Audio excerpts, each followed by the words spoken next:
வந்து கவி பாரதி. திருவொச்சூர்ல இருந்து தான் இருக்கு. நானும் திருவொச்சூர்ல தான் இருக்கேன். பாதிக்கப்பட்டவங்க என்னோட அண்ணனுடைய ஒய்ஃபு. ஞாயிற்றுக்கிழமை அன்னைக்கு மதியம் 2:30 3 மணிக்குள்ள இந்த சம்பவம் நடந்தது. இதுக்கான ஆக்ஷன் எதுவுமே கவர்மெண்ட் ரீதியாக எடுக்கல. கம்ப்ளைண்ட் நேற்று 3 மணி 4 மணிக்கு தான் சிஎஸ்ஆர் காப்பியை கையில் கொடுத்தாங்க. எஃப்ஐஆர் ஃபைல் பண்ணிட்டாங்க ஸ்டேஷனில். இப்போ கார்பரேஷன் வந்து எங்களுக்கு வந்து இப்போ ட்ரீட்மெண்ட் பார்த்துட்டு இருக்க ஹாஸ்பிட்டல்லையே எங்கள் அன்னைக்கு ட்ரீட்மெண்ட் முழு செலவும் கார்பரேஷன் தான் ஏற்றுக்கணும். இதை தவிர்த்து வேற எந்த ஒரு ரீதியாக இருந்தாலும் மாடோடைய உரிமையாளர் கண்டிப்பாக அரெஸ்ட் பண்ணணும். அவர் எங்கே இருக்காருன்னு தெரியணும். ஆந்திராவுக்கு ஓடிட்டாரு, அப்ஸ்காண்டுன்னு சொல்றாங்க. அவர் எங்க இருக்காருன்னு கண்டுபிடிக்கணும். ஏன்னா இன்னைக்கு வந்து 3 நாள் தான் கார்பரேஷன்ல வச்சிருப்பாங்க மாடை. 3 நாளுக்கு அப்புறம் கார்பரேஷன்ல வச்சிருக்க மாட்டாங்க, ப்ளூ கிராஸ்க்கு கொடுத்துருவாங்க. அதுக்கப்புறம் அந்த மாடுக்கே ஃபைன் பண்ணி உரிமையாளர் வந்து வாங்கினாலும் வாங்கிக்கலாம். அதுக்கும் சட்டத்தில் இடம் இருக்கு. எனக்கு வந்து கம்பல்சரி எஃப்ஐஆர் ஃபைல் பண்ணியிருக்காங்க. கம்பல்சரி தண்டனை கண்டிப்பாக வரணும். இன்னைக்கு எங்களுக்கு வந்ததான் நாளைக்கு எல்லாருக்கும் கண்டிப்பா நடவடிக்கை எடுக்கணும் சார். சார் கோயில் வெளியே அவுத்து விடக்கூடாது சார். அவங்களோட இது உள்ள அவங்க வச்சுக்கிட்டா போதும். கார்பரேஷன்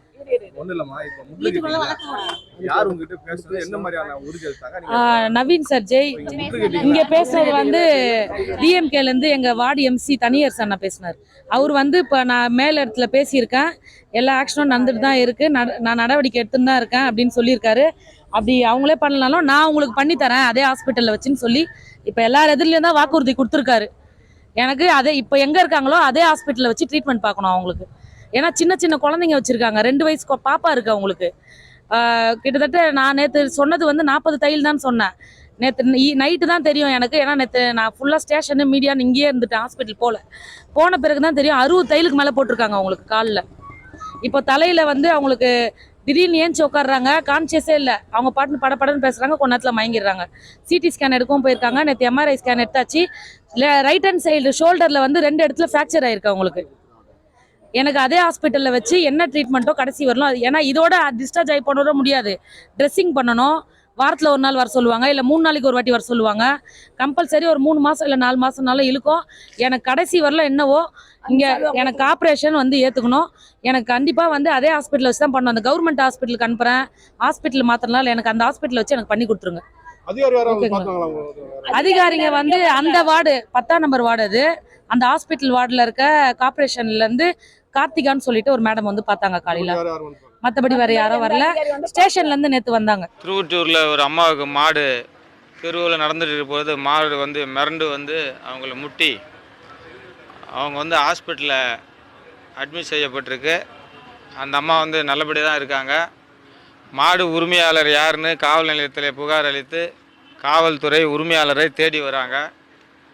அவங்க வந்து அவங்க சொந்தக்காரங்க ரிலேட்டிவ்லாம் வந்தாங்க. வந்துட்டு எங்களுக்கு வந்து நஷ்டஈடு வேணும்னு கேட்டாங்க. அரசாங்கத்தில் வந்து இது மாதிரி வழிமுறைகள் இல்லை நஷ்டஈடு வழங்குவது என்று. நாங்களும் மேயர்கிட்டையும் சொல்லியிருக்கோம், சென்னை மாநகர ஆணையாளர்கிட்டையும் இதை பற்றி சொல்லியிருக்கோம். ஹாஸ்பிட்டலில் அட்மிட் பண்ணியிருக்காங்க, அவங்களும் பார்க்குறேன்னு சொல்லியிருக்காங்க. மனிதாப அடிப்படையில் அவங்க ஏழ்மையான குடும்பன்றதுனால அந்த மருத்துவ செலவை நானே என்னுடைய சொந்த இதுவாக நானே பார்த்துக்கிறேன், நான் அவங்களுக்கு பண்ணித்தரேன்னு சொல்லியிருக்கேன். தொடர்ந்து இது போல் மாடுங்களாம் வந்து சென்னை மாநகரத்தினுடைய மேயர் ஆணையாளர் எல்லாமே வந்து 15 ஜோனல்லையும் இத்தனை ஸ்கொயர் ஃபீட்டு 30-40 ஸ்கொயர் ஃபீட்டு வச்சுருந்தா தான் மாடுங்களை வளர்க்கணும்னு சொல்லிட்டு ஒரு அரசு ஆணையே போட்டிருக்காங்க. மாடுங்களை வந்து தெருவோரம் நிற்கக்கூடாது, நின்னா நாங்கள் வந்து பிடிச்சி ஃபைன் போடுறது 10,000 15,000 ஃபைன் போடுற மாதிரி போட்டுக்கிட்டு வராங்க. ஒழுங்குமுறையாக நாங்கள் பண்ணிகிட்ருக்கோம். இது மாதிரி மாடு உரிமையாளர்களை அழைத்து ஜோனல் 1ல் ஏற்கனவே ஒரு 4 மாதத்துக்கு முன்னாடி அழைத்து யாரையும் இங்கே ரோட்டில் மாடு விடக்கூடாதுன்னு சொல்லி அவங்களுக்கு அறிவுறுத்தப்பட்டிருக்கிறது. இது வரைக்கும் கரெக்டாக போயிட்டு இருந்தது. இது நேற்று முன்தினம் எதிர்பாராத விதமாக ஏற்பட்ட அசம்பாவித சம்பவம் இது. இதுக்கு உரிய நடவடிக்கை ஜோனல் மூலமாக காவல்துறையத்தில் வழக்கு பதிவு செய்யப்பட்டிருக்கு. அந்த உரிமையாளர் மீது உரிய நடவடிக்கை எடுக்கப்படும். அதாவது இது வரைக்கும் வந்து மாடு வந்து இடித்து இது வரைக்கும் அந்த சம்பவம் நடக்கலை. முன்னு கூட வந்து ஒரு கோயில் மாடு மாதிரி ஒன்று சொன்னாங்க, அது கூட இருந்தது. அந்த மாடு கூட அவ்வளோ பெரிய மாடு கூட யாரும் இடிக்கலை இதுவரையும் இல்லை. அது எதிர்பார்த்த விதமாக ஏதோ நாய் கடித்து அந்த மாடு ஏதோ வந்து மிரண்டு வந்த மாதிரி சொல்கிறாங்க. அந்த நேரத்தில் இந்த அம்மா போனதுனால அது முட்டி தள்ளியிருந்ததுனால தான் இருக்குது. இது வரைக்கும் யாரும் இல்லை. மாடு உரிமையாளர் அசோசியேஷன் நாங்கள் சொல்லியிருக்கோம், மாடு வந்து ரோட்டில் விடக்கூடாது அப்படின்னு சொல்லியிருக்கோம். முடிச்சா ஃபைன் போட்டிருக்கோம். மாடுங்களை விடுறதையும் நாங்கள் ஃபைன் போட்டுக்கிட்டு இருக்கோம். இன்றைக்கி கூட ஒரு 4 மாடு அங்கங்கே பிடிச்சி ஃபைன் போடுறோம். இப்போ ஒரு 4-5 வண்டிகள் அங்கங்கே போயிருக்கு ஜோனல் மூலிமா. 1லேருந்து 14 வார்டு வரைக்கும் நாங்கள் அனுப்பியிருக்கோம். அது மாதிரி எந்த இது வரைக்கும் சம்பவம் நடக்கலை.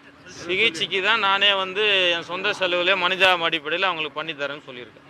நான் ஏற்றுக்கிறேன்னு சொல்லுவேன். ஹாஸ்பிட்டலுக்கு போனேன், அந்த அம்மா ஸ்கேன் எடுக்க போயிருக்காங்க, அவங்க கணவர் இருக்கார், அவங்க பசங்க இருக்காங்க, அவங்களெல்லாம் பார்த்து பேசிவிட்டு நானே அந்த செலவெல்லாம் நான் ஏற்றுக்கிறேன்னு சொல்லியிருக்கேன். இது சம்மந்தமாக மேல் இடத்துலையும் ஆணையாளர்கிட்டையும் மேயர்கிட்டையும் சொல்லியிருக்கேன். அவங்கள என்ன பண்ணுறேன்னு பார்க்குறேன்னு சொல்லியிருக்காங்க. செய்திகளை உடனுக்குடன் தெரிந்து கொள்ள உடனே சப்ஸ்கிரைப் பண்ணுங்க.